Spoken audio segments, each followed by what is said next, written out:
우리 신앙인들의 가장 큰 믿음의 하나가 기도에 대한 확신일 것입니다. 기도야말로 믿는 이들의 모습이며 하나님 자녀의 특징이 아닙니까? 그러나 기독교 관련 리서치의 조사 보고서를 보면 많은 퍼센트의 기독교인들은 생각보다 기도하지 않는다는 것입니다. 그리고 그 기도가 이루어진다는 확신 역시 그리 높지 않습니다. 그래서 기도는 점점 형식적이요 의례적인 하나의 과정일 뿐이라는 인식이 많습니다. 나같이 시원찮은 신앙인의 기도란 해도 그만 안 해도 그만이야 라는 일종의 허무감이 존재하는지도 모를 일입니다.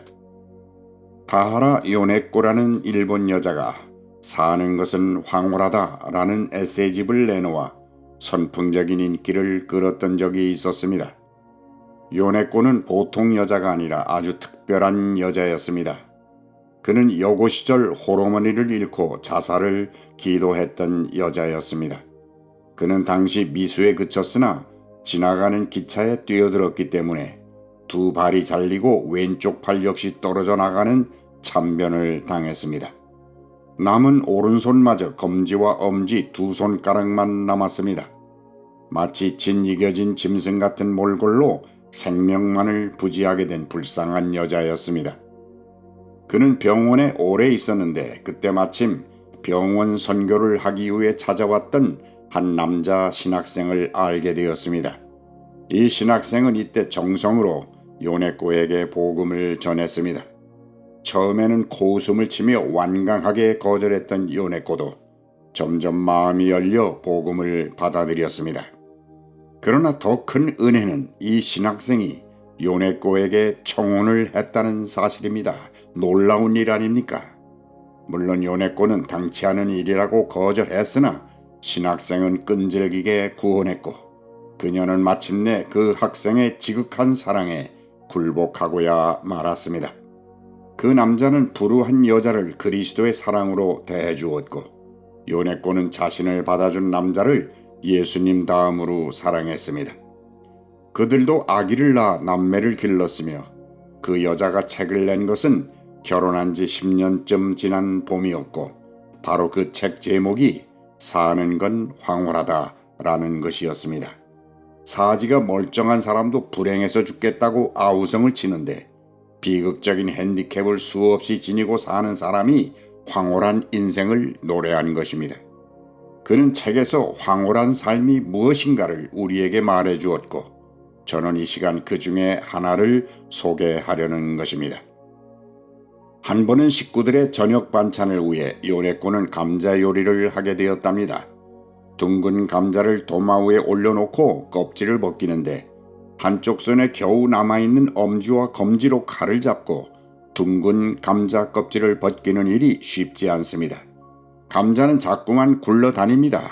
붙잡고 벗기려면 다시 구르고 다시 잡아놓으면 또 구르고 요네코는 필사적이 되었습니다. 이마에는 땀이 번지고 눈가에는 이슬이 맺힙니다. 칼을 잡은 가냘픈 손이 떨립니다. 이제는 감자를 깎으려고 쥔 칼로 무슨 짓을 할지 모를 슬픔과 분노가 치밀어 오릅니다. 그때였습니다. 요네코는 칼을 조용히 내려놓고 기도하기 시작했다는 것입니다. 하나님, 내 모든 삶을 다 아시는 하나님, 죽은 생명이었던 저에게 사랑하는 남편과 두 아이라는 엄청난 선물을 주신 아버지 하나님, 지금 나는 감자 껍질을 벗기지 못해 기도합니다. 조금 있으면 남편과 아이들이 맛있는 저녁을 먹기 위해 식탁에 둘러앉을 터인데 저는 아직 이 감자의 껍질을 깎지 못하고 있습니다. 저에게 감자 껍질을 깎을 수 있는 지혜를 주시옵소서. 요네코는 예수님의 이름으로 간절한 기도를 드렸습니다. 당신은 이런 기도를 드릴 수 있겠습니까? 요네코는 기도를 마친 후 조용히 눈을 감고 하나님의 음성을 기다렸습니다. 드디어 요네코의 입가에 미소가 떠오릅니다. 하나님이 그녀에게 지혜를 주신 것입니다. 요네코는 눈을 뜨고 감자를 눕히더니 가운데를 탁 잘랐습니다. 그리고 나서 감자의 잘려진 밑부분을 도마 위에 세웠는데 감자는 얌전히 앉았습니다. 그러자 요네꼬는 위에서부터 껍질을 벗겨내기 시작했고 그날 저녁 식탁은 전보다 더 맛있는 반찬을 만들었으니 그래서 요네꼬는 외쳤습니다. 하나님의 은혜와 응답으로 사는 인생은 황홀하다. 우리는 요네꼬의 이 간증 앞에서 머리를 숙여야 합니다. 정말 당신은 기도하십니까? 그리고 하나님이 간섭하시는 내 삶을 행복하다고 여기십니까? 빌립보서 4장 19절입니다. 나의 하나님이 그리스도 예수 안에서 영광 가운데 그 풍성한 대로 너희 모든 쓸 것을 채우시리라. 이 말씀 앞에서 모든 일을 주님과 의논하는 우리들의 믿음이 되시기를 바랍니다.